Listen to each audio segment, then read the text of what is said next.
आपके एग्जाम में प्रश्न पूछा जाएगा सतर्क पार्क का उद्घाटन कहाँ हुआ है, तो सही आंसर है महाराष्ट्र। यहाँ से महा उठावें और इसी में इनबिल्ट करके बार बार बोलेंगे सतर्क महापार्क, और महा से आपका यहाँ आंसर बाध्य करेगा, महाराष्ट्र के सिवा कुछ हो ही ना।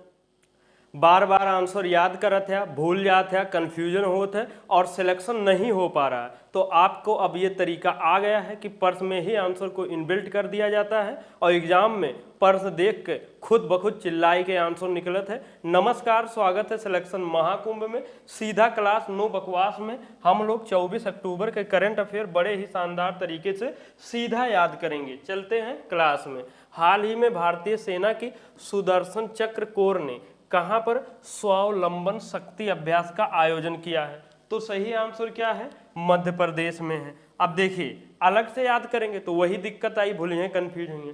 और मध्य प्रदेश के लिए हम लोग क्या करते हैं, मध्य उठाते हैं या ध्यय उठाई के पीछे से इसे आराम से चिपकाए देते हैं। अब जैसे ये मेन प्रश्न क्या है, स्वावलंबन शक्ति अभ्यास, आपके एग्जाम में प्रश्न पूछा जाएगा कहाँ हुआ है, तो मध्य प्रदेश में हुआ है। ध्यय उठाई के यहीं पर क्या बोलोगे, स्वावलंबन ध्यय शक्ति अभ्यास। आपके एग्जाम में प्रश्न क्या मिली, स्वावलंबन अभ्यास शक्ति, ठीक। और आप बार बार बोल ही रहे हैं स्वावलंबन शक्ति अभ्यास, और हम लोग ध्यय से और मध्य से आपका आंसर ये पता ही हो चुका है, बाध्य हो चुका है कि ये क्या होगा, ध्यय से मध्य से आपका आंसर मध्य प्रदेश तक पहुंच जाएंगे। और इसके सबसे ज़्यादा लागत है कि दिक्कत हो तो उसे सीधा आप जोड़ दिया स्वावलंबन मध्य शक्ति अभ्यास, और यहीं पर आपका आंसर बधा रहेगा। तो जब ये एग्जाम में बोली हैं तो कहीं ना कहीं वो ऑटोमेटिक खुद ब खुद निकल के आ जाए। और आयोजन कहाँ हुआ है, ये मध्य प्रदेश में और झांसी में। अब झांसी सुन के थोड़े क्या चौंक न जाया कि ये तो झांसी यूपी में है, क्या है कि थोड़ा बहुत ये आपके यहाँ मध्य प्रदेश में लगता है, तो वहीं पर भी यहाँ पर है, ठीक। और कहाँ पर, बबीना फील्ड फायरिंग जो रेंज है यहीं पर हुआ है। और ये क्या है, भारतीय सेना का एक टुकड़ी का है, इसको क्या बोल जाते हैं, सुदर्शन चक्र कोर। इसका हेडक्वार्टर कहाँ है, भोपाल में, और यहीं पर हुआ है। एग्जाम में आपका यह प्रश्न पूछा जाएगा। और बार बार आप क्या बोलनी है, स्वावलंबन शक्ति अभ्यास, और ध्यान से और मध्य से आपका आंसर बाध्य हो चुका है। और हाल ही में मूनलाइट प्रोग्राम किसने प्रारंभ किया है, अलग से आप याद करते हैं क्या, यूरोपीय अंतरिक्ष अभ्यास एजेंसी ले। और उसके बाद क्या होगा, तो अब ऐसा नहीं करना है, यहाँ से यूरोपीय अंतरिक्ष एजेंसी उठाई के और इसका नाम ही दे दीजिए क्या, मूनलाइट यूरोपीय अंतरिक्ष प्रोग्राम। आपको अब ये क्या, ये जो मूनलाइट प्रोग्राम था ये नहीं है, आप लोग को पता ही ना है, इसका नाम ही है कि हाल ही में मूनलाइट यूरोपीय अंतरिक्ष प्रोग्राम किसने लॉन्च किया है, किसने प्रारंभ किया। अब आपका ये प्रश्न हो चुका, जब बार बार यही बोलेंगे एग्जाम में मिलेगा फिर यही वाला जो काटे हैं, मिले फिर यही, और लेकिन आपका दिमाग कहेगा ना भैया हम क्या पढ़े हैं, ये वाला पढ़े हैं। तो यहीं से आपका आंसर बिना भूले बिना कंफ्यूजन के यूरोपीय अंतरिक्ष से यूरोपीय अंतरिक्ष एजेंसी हो जाएगा। अब मूनलाइट, मूल मतलब वही चंदा मामा चांद वाला है, तो ये जो है यहाँ पर यूरोप के पहला चांद के उपग्रह समूह है। समूह मतलब 4-5 ही जाए, मतलब कितने जाएगा, 5 उपग्रह लॉन्च किया जाएगा। एक उपग्रह दूर संचार के लिए रहेगा, 4 नेविगेशन के लिए। ये सब ना पूछा जाए, मेन रूप से आपका यही पूछा जाएगा और बार बार आपको यही बोलना है। और यहाँ पर डिटेल हम ज़्यादा इसीलिए नहीं लिखवा रहे हैं, जितना एग्जाम में आपके मैक्सिमम बनते हैं प्रश्न आंसर उतने हम लोग को लिखना है। और हाल ही में आए तूफान आस्कर से कौन सा देश प्रभावित हुआ है, तो सही आंसर क्या है, क्यूबा। अब इतना देश है, अलग अलग याद कर लिए तो बाद ही में लागी वही पूरा सब कुछ, तो हम लोग क्या करते हैं, क्यूबा के लिए युवा उठाएंगे और इसी में इनबिल्ट करके आप क्या बोलोगे, आस्कर युवा तूफान। एग्जाम में का वही आस्कर तूफान, आप बार बार क्या बोल रहे हो, आस्कर युवा तूफान, क्या आस्कर युवा तूफान। आप देखोगे यहाँ से का भाई साहब से मिल रहे हो, युवा से क्यूबा ऐसे भी निकल जाएगा और ऑलरेडी आस्कर भी लिखा रहेगा, तो ये आपके यहाँ आंसर पहुँच जाएंगे। आया कहाँ है, अटलांटिक महासागर में प्रभावित किसको किया है, क्यूबा को किया है। आशा करते हैं ये समझ गए होंगे। अब देखिए और जो क्या है, हाल ही में हम लोग क्या पढ़े थे, अभी कल ही क्या पढ़े थे, दानाम सऊदी तूफान, इसका नाम ही था क्या, दानाम सऊदी तूफान, अर्थात ये तूफान दाना तूफान था और उसके बाद नाम से नामकरण किसने किया था, सऊदी, ऐसा याद किए थे। मिल्टन मेरिका तूफान का है भैया, ये प्रश्न मिली मिल्टन तूफान, आप बार बार जोड़े हैं मिल्टन मेरिका तूफान, तो अमेरिका से अमेरिका हो गए। बोरिस रोप तूफान, अर्थात बोरिस तूफान जो है यूरोप में आया है, प्रभावित किया है। आशा करते हैं समझ रहे होंगे। और हाल ही में सैन्य खुफिया शहीदों को समर्पित देश के पहले क्या है, देश के पहले सतर्क पार्क का उद्घाटन कहाँ हुआ? तो सही आंसर क्या है? महाराष्ट्र। अब महाराष्ट्र के लिए क्या करते हैं हम लोग? महा उठा लेते हैं, इसी में इनबिल्ट करके आप बार बार क्या बोल सकते हो? महा उठा के ऐसे बोल सकते हो सतर्क महापार्क। जो ये सतर्क पार्क है, क्या बोलोगे आप? सतर्क महापार्क, इसी में जोड़ लोगे। और चाहा तो कि ना कंफ्यूजन हो तो ऐसे भी बोल सकते हो महासतर्क महापार्क। इतना बार बोल लोगे तो और ज़्यादा वो हो जाएगा। और आपको ऑब्जेक्टिव ही सॉल्व करना है ना, तो आप यहाँ से ऐसे करोगे तो ऐसे ऐसे करके आप यहाँ का आंसर ये ऐसे महाराष्ट्र निकल जाएगा। और ये कहाँ? महाराष्ट्र पुणे में। अब ये है क्या? जो सैन्य खुफिया होते हैं, मतलब कुछ खुफिया सैन्य होते हैं ना, तो उन्हीं को जो शहीद भी हो जाते हैं, गुमनाम रहते हैं, कोई वो नहीं होता, तो उनके क्या होगा? जो एक वीरता का दीवार बनाया जाएगा। वो क्या थे, कैसे थे, किस प्रकार से शहीद हुए, उनकी शहीदों को समर्पित रहेगा ये जो रहेगा। और उद्देश्य क्या रहेगा? गुमनाम जो नायक हैं उन पर प्रकाश डालने के लिए कि मतलब भैया जो इतना देश के लिए शहीद हुए हैं, इतना सब किए हैं, तो उनके बारे में जाने, उनको सम्मान दे। उद्देश्य ये है और बार बार आपको बोलना यही है। और नहीं तो महाराष्ट्र, मध्य प्रदेश, मेघालय यही में कन्फ्यूज रही हैं।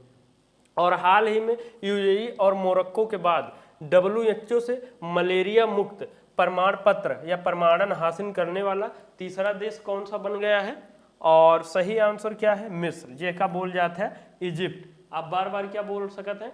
WHO से मलेरिया मिस्र मुक्त प्रमाण या मलेरिया मिस्र और मुक्त प्रमाण हासिल, तो ऐसे करके बोल सकते हैं आप उसी में, तो थोड़ा आशा रहेगा कि रिलेट हो जाएगा। और कोई भी मुक्त कब करता है WHO? जब वो 3 वर्षों से कोई उससे रिलेटेड कोई नया केस ना आए तो ये मान लिया जाता है वो मुक्त हो ही गया है। अब मलेरिया से ये 2-3 प्रश्न बहुत इंपॉर्टेंट बनत है, आप एक देख लिए। अब मलेरिया का रोगवाहक कौन है? मादा एनाफिलीज है। और रोग कारक क्या है? प्लाज्मोडियम प्रोटोजोआ है। और ये मलेरिया के दवा कौन है? कुनैन है। और ये किस पेड़ से, किस वृक्ष से मिलत है? सिनकोना वृक्ष से। तो ये बहुत इंपॉर्टेंट है। अब देखें, ये का बहुत बार याद करत हुई हैं, कन्फ्यूजन होत हुई हैं कि मादा एनाफिलीज और पता नहीं का हो जाता है। और ये प्लाज्मोडियम प्रोटोजोआ याद करत है, मलेरिया वाला चला जाता है, डेंगू में और कोनों में चला जाता है। कन्फ्यूजन होते कि ना होते? अब कन्फ्यूजन तो होते। एक का भी बहुत शानदार तरीका से जैसे और सब याद कर लिए थे ना, ऐसे ये भी याद हो जाएगा। लेकिन इसके लिए आप लोग कमेंट करके बतावें, शेयर करें, तो ये भी हम आपको बड़े शानदार तरीके से याद करवा देंगे। लेकिन कमेंट में आप बतावें, क्योंकि आप लोग कुछ ऐसे करते ही नहीं है, कैसे होगा काम। हाल ही में संयुक्त राष्ट्र जैव विविधता सम्मेलन COP16 कहाँ पर आरंभ हुआ है? तो सही आंसर क्या है? कोलंबिया। अब देखिए, यहाँ तो पहले ही जान लिया, अभी आपको लगी COP16, हम पढ़े हैं COP28, 29, ये बीचों में 16 वाला कहाँ से आएगा? वो 2024 में। तो आप देखें, थोड़ा समझ लें क्या है ये। संयुक्त राष्ट्र एक जैव विविधता सम्मेलन होता है और एक संयुक्त राष्ट्र जलवायु परिवर्तन COP के नाम से सम्मेलन होता है। तो दोनों अलग अलग है। आशा करत है आप थोड़े ध्यान दीजिए, ना ही कन्फ्यूजन हो जाए। तो ये जो जैव विविधता वाला सम्मेलन COP16 तक पहुंचा है। और COP मतलब क्या होता है? कॉन्फ्रेंस ऑफ पार्टीज होते हैं, मतलब बातचीत, वही सब, ठीक। तो ये जो जैव विविधता वाला है ये भी सीरियल से COP16 पहुंचा है, मतलब 16 नंबर पर। तो कहाँ हो रहा है? कोलंबिया में हो रहा है, ठीक। और जो जलवायु परिवर्तन वाला है वो कहाँ तक पहुंच चुका है? सीरियल से COP29 तक पहुंचा है। और जो 29 वाला कब होगा? नवंबर 2024 में होगा, अजरबैजान में होगा। ये आप दोनों का अंतर समझ गए होंगे, ना ही कंफ्यूज रहेंगे कि ये COP15, 16, 28, 29 वहीं में रहेगा, ठीक। और ये इसका आयोजन कहाँ हो रहा है? कैली शहर कोलंबिया में हो रहा है। और ये 2024 में हो रहा है COP16 इसका। अब देखो, याद करने के लिए क्या करोगे? कोलंब, कोल कुछ उठाई के यहाँ पर आप क्या कर दोगे? संयुक्त राष्ट्र जैव विविधता, क्या संयुक्त राष्ट्र जैव विविधता COP16 कोलंब, क्या यहीं पर इसके साथ बांधोगे? क्योंकि COP16 वाला का है COP16 कोलंब सम्मेलन। क्या बोलोगे? COP16 कोलंब सम्मेलन। और कोलंब से आप कहीं कोलंबिया तक का आंसर पहुंच जाएंगे। आशा करते हैं समझ रहे होंगे। इसको याद करना है तो इसके साथ ये कर लोगे। और हाल ही में चर्चा में रही पुस्तक क्या? Mountain mammals of the world का संबंध किससे है? तो सही आंसर क्या है? MK रंजीत सिंह जी का है। अब देखिए, हम लोग कोई भी पुस्तक है अलग अलग से याद करोगे अगर आप लोग तो बोलिए कंफ्यूज हुए। इसका भी शानदार तरीका वही है, जेके हुए तेके नाम वही भैया अपन रखे रहा कि हमें ज़्यादा असुविधा और दिक्कत ना हो। तो यहाँ से रंजीत उठा लेंगे, ठीक। और इसी में इनबिल्ट करके क्या आप बोलोगे, माउंट मैमल्स रंजीते या जीते, मैमल्स रंजीते ऑफ द वर्ल्ड। आपके एग्जाम में या ऐसे लिखा मिलेगा माउंट मैमल्स, मैमल्स मतलब वही स्तनधारी है और ये सब। तो ऑफ द वर्ल्ड का संबंध किससे है, तो आप इसको क्या बोलोगे, माउंटेन मैमल्स रंजीते ऑफ द वर्ल्ड। तो जब बार बार, अब ये पर्सन भी यही बन जाएगा, इसमें मतलब ये रंजीते एक्स्ट्रा आपको लगा रहेगा, मैमल्स भी दिखेगा और रंजीते भी ये आपको दिखेगा। तो रंजीते से आपका यहाँ आंसर निकल जाएगा MK रंजीत सिंह। अब यहाँ रंजीते थोड़ा आप लोग को कुछ ऑड लगत हुई कि नाम को थोड़ा बिगाड़ा जा रहा, ऐसा कुछ नहीं। जैसे क्या है, आप सभी लोग सुने होंगे प्रभु श्री राम जी जब वहाँ पर सीता जी का रावण ले गया था तो क्या बोले थे जंगल में, सीते सीते करके हुआ था ना ऐसे। तो वो कोई नाम नहीं बिगाड़ा जा रहा, तो वहाँ से आप ऐसा रिलेट कर सकते हैं। और इतना हम इसके क्यों ये सब इस सब में जाते हैं, आप लोग नेगेटिव में मत जाइएगा, क्योंकि क्लास आपका जो संचालित हो रहा प्रभु श्री राम की कृपा से, उन्हीं के दिया हुआ एक जो आपके ट्रिक है, सारा सब कुछ उन्हीं के दास भक्त जो कुछ समझ ले कि जो अलग दिया जा रहा तो उन्हीं के कृपा से, हमारे में कुछ भी नहीं है ऐसा कि मैं कुछ करवा सकूं। आशा करते हैं आप सब समझ रहे होंगे, ठीक। तो ये लॉन्च किसने किया है, डॉक्टर कर्ण सिंह।